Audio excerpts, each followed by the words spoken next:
دعا طریقه به داسې داسې لاسونه به دې نیولي دا لاسونه دا ګوتې به دومره مضبوطې ودروي چې چاونه پکې هم پاتې نه شي.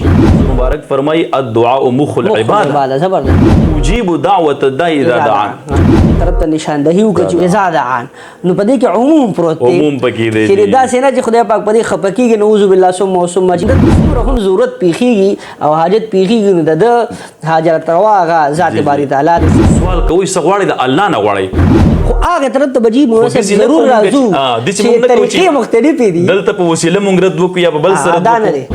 مناسب تاسو خبره کوي ما ته وسره ذهن ته راځي چې دا غوښتل خو هم دقه د الله د ذات نه دي خو طریقې مختلفې. انا كنا نتوسل اليك بنبينا خدای وس بعم نبيك عمر صاحب دا دعا وکړه او وسیله به ونی و بس एकदम باران نه کې نه لکه دعا زکریا. بالکل جی بالکل. سوال دا دی چې د زکریا علیه السلام غوښتنه په دغه ځای کې ولیکي باعث سری مفسرین لیکي چې شرافت مکانی دا ول ثابت دی. هغه سره د حضرت مریم بیبي د حجرې ما كنت لديهم اذ يلقون اقلامهم. جی جی جی بالکل. دا شرف ملاوي دا شرف ملاوي. تم بغيوب الناس وتركتم غيوبهم.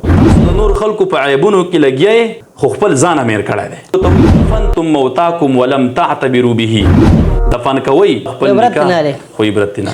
عربي په ورځ باندې یو سړی روجم ونه نیسي خو چې د خپل سترګو حفاظت وکي جبې حفاظت وکي او دې ځان د ګناهونو کنټرول وساتي وی عرفین د بل عربي پورې د الله تعالی بخنه وکي. زبردست غوښتنې مادم په ځان کې پیدا کړه الله ته سر بسجده هم شو او دست به دعا هم شو. یقینا زموږ ټولې مسلې او کشارې به هم په دغه دعا کې حل شي. تاسو یو جهان مننه.